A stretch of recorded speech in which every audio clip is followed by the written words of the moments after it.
This is Roll Call for this edition of African Drums.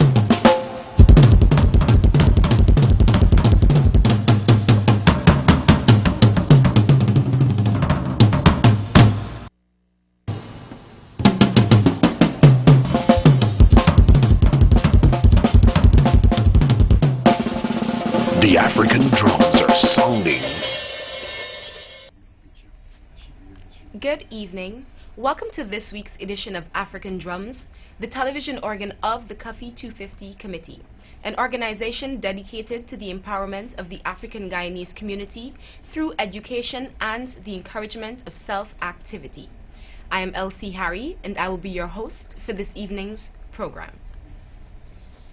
One of the negative tendencies in our society is the disappropriate focus on the lives and achievements of the leaders and elites in society. While poor people do extraordinary things every day, both as a means of survival and as a reflection of their creative energies, these things generally do not get the publicity that they deserve.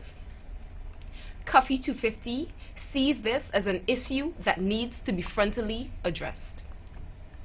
Hence, we dedicate some of our airtime on this evening's program of African Drums to highlight the life and work of those who we often refer to as the salt of the earth. On today's program, we will feature Cuffy 250 member and master craftsman, Mr. Harold Brandt. Brother Harold, welcome to African Drums. Thank you for having me here. Good night to all of you. Okay, let us start with the present and then kind of move backwards throughout your life. Okay. How and why did you come to join the Cuffy 250 committee? Actually, I've always been a viewer of this program. And when I got the opportunity to attend the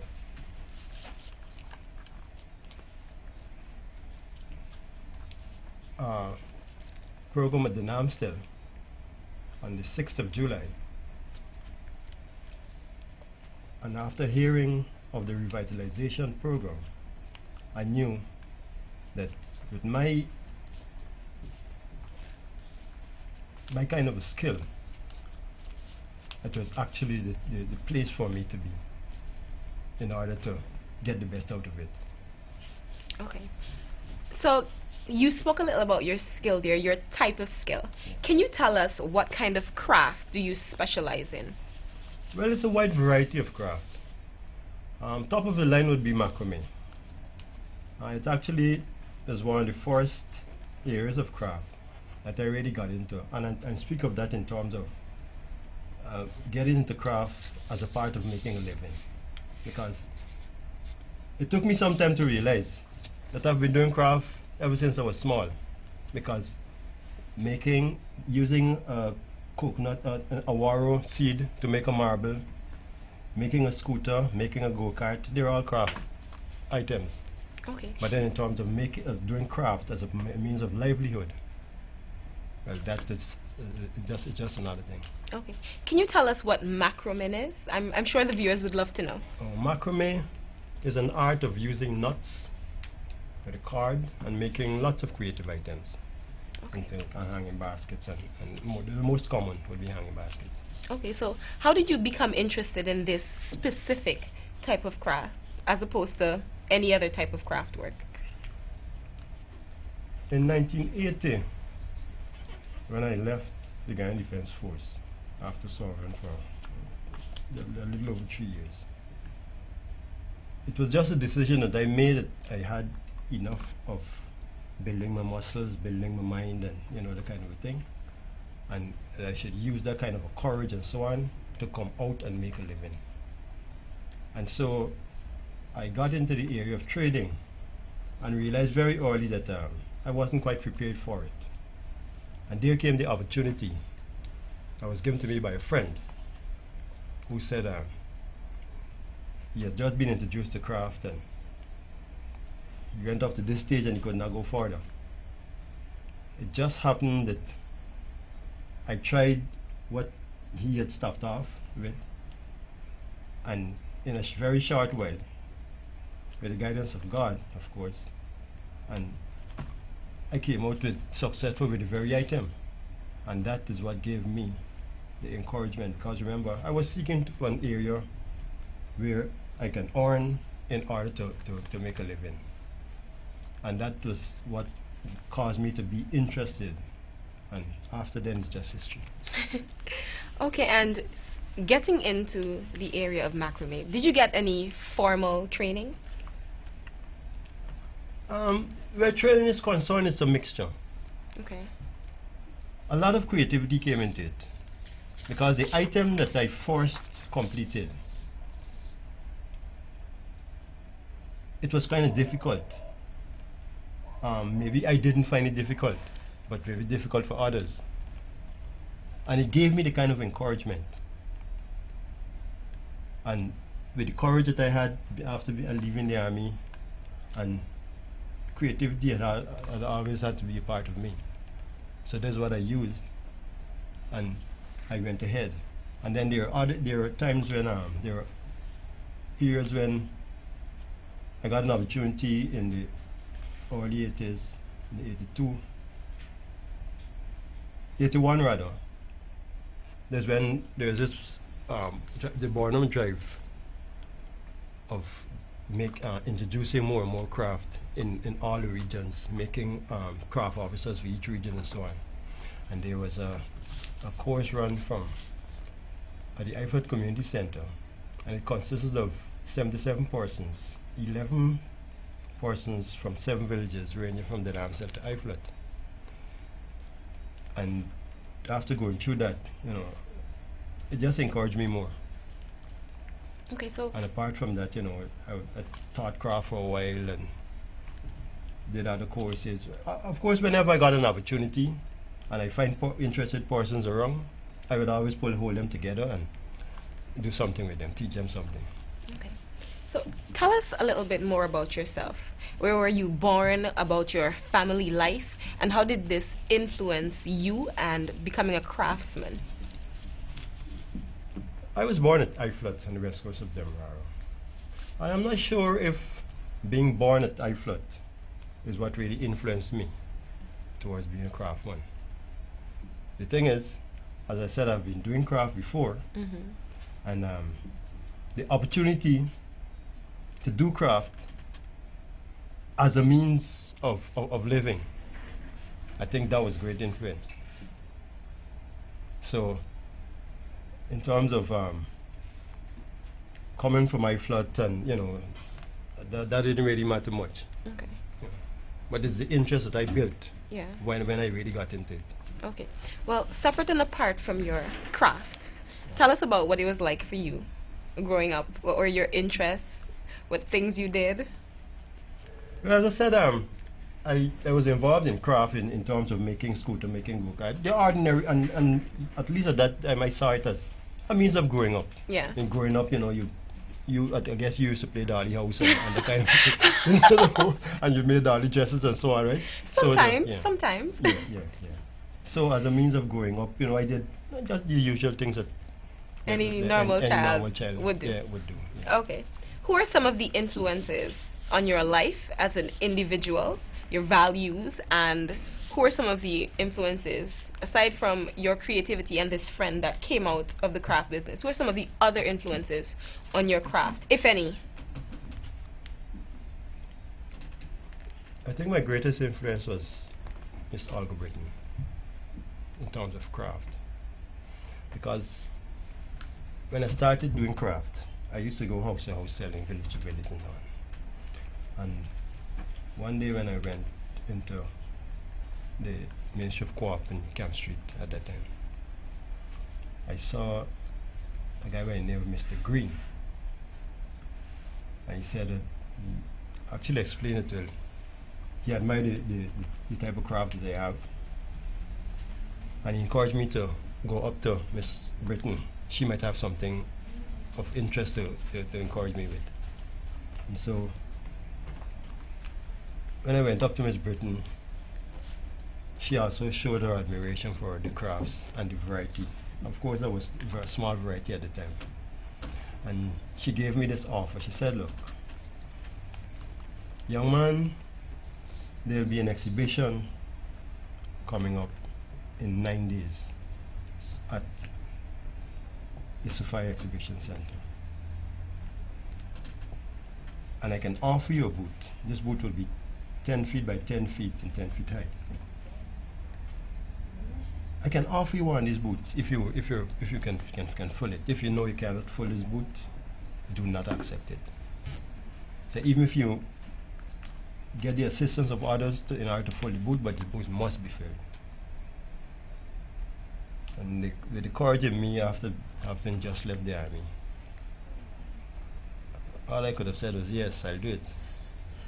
And then for those 9 days, it was 9 days, 9 long days, and 9 sleepless nights in order to get that going.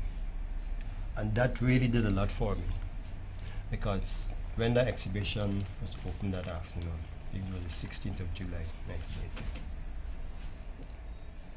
Mr. Burnham, when he opened that exhibition, shook my hand. He looked at the sign on the booth, the head of the booth, and he said, but I'm only seeing one person's name. But I see a lot of items. I said, well, I was assisted by friends and relatives. Shook my hand again. And it's as if he was spiritually telling me, well, go right ahead, do your thing. But it gave me quite a lot of encouragement. And it was no turning back. Okay, so we have two things happening here. First, there was a challenge, and then you rose to the occasion, and then this gave you encouragement to continue with your craft. So challenges are something good. Definitely. Okay.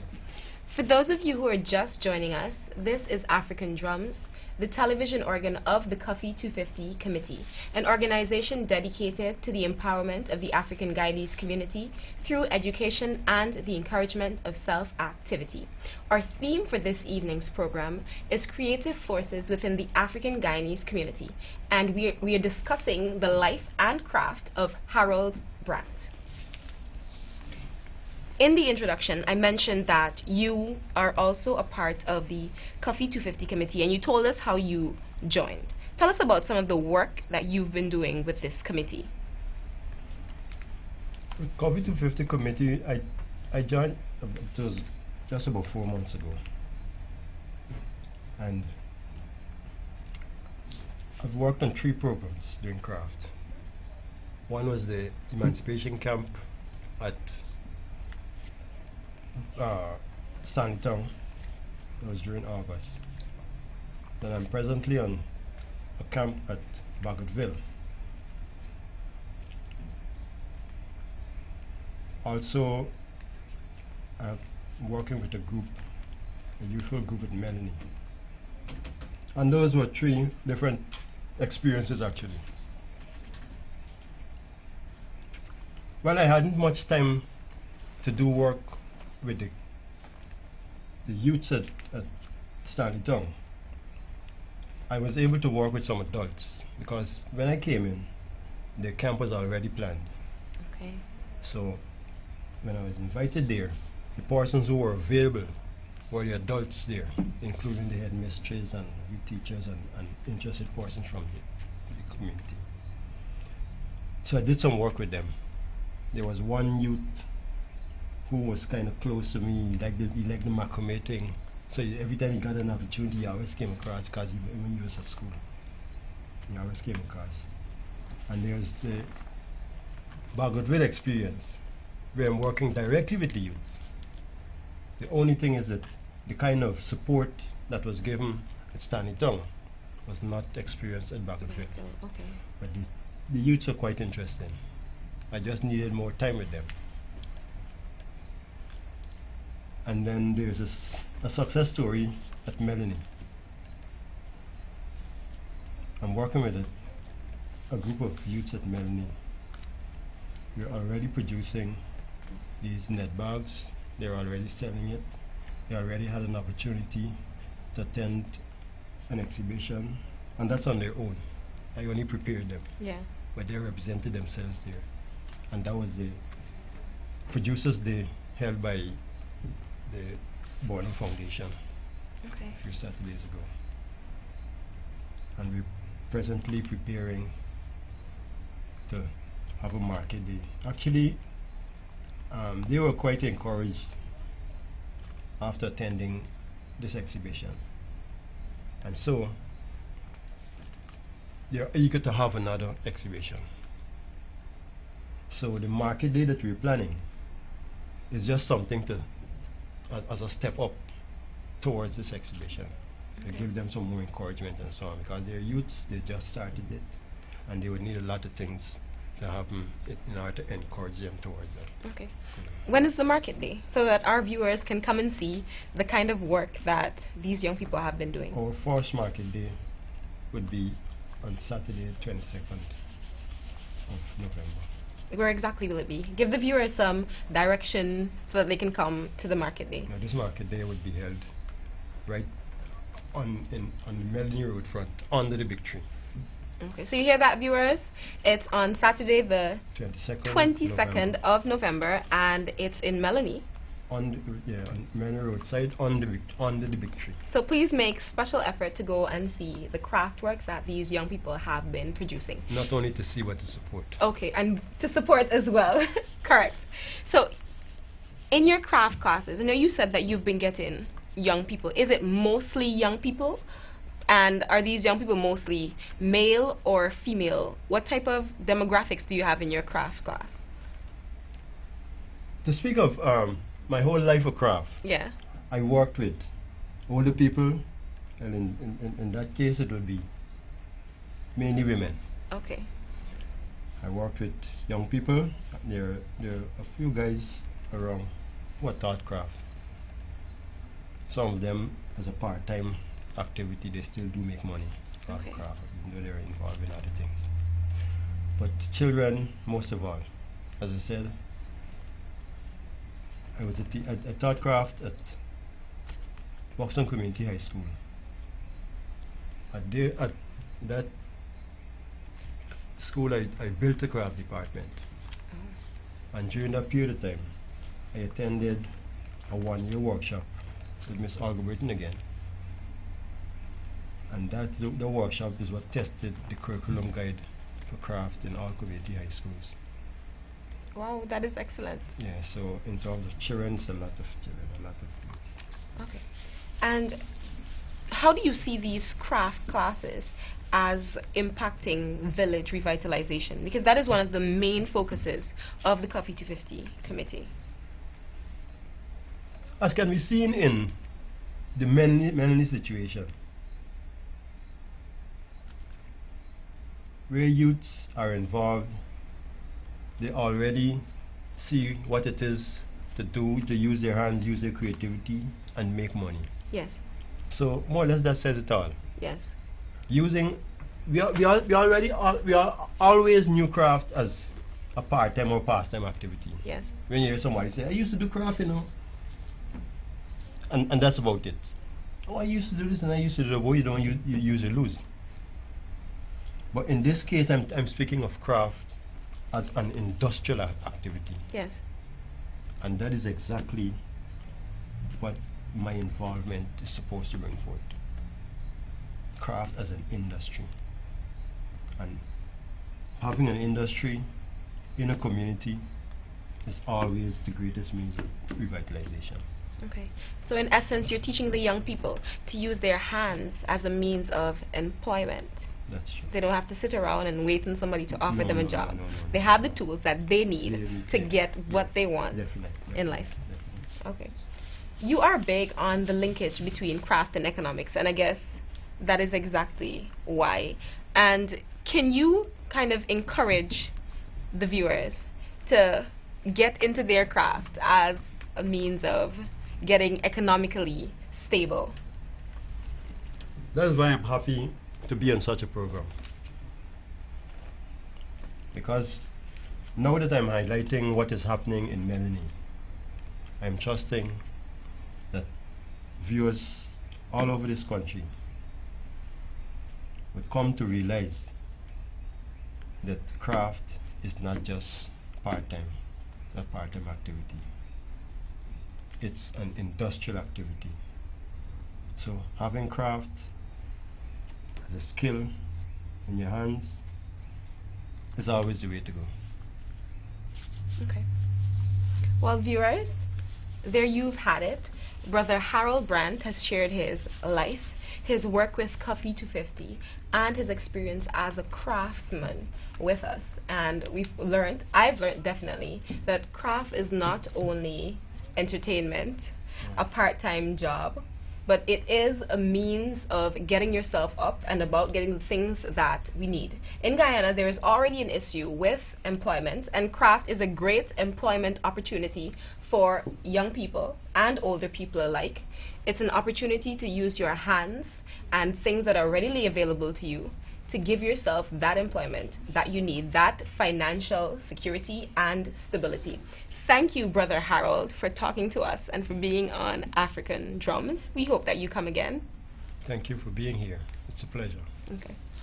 Viewers, thank you for staying with us. This has been a short program this evening. Thank you for watching African Drums, the television organ of the Cuffy 250 Committee, an organization dedicated to the empowerment of the African Guyanese community through education and the encouragement of self-activity. Please like our Facebook page, Cuffy 250, and subscribe to our YouTube channel for videos of the show, also Cuffy 250. Please also donate to the cause and send us an email. We'd love to hear from you, cuffy250gy@gmail.com. Thank you for watching. I'm Elsie Harry. Please join us next week.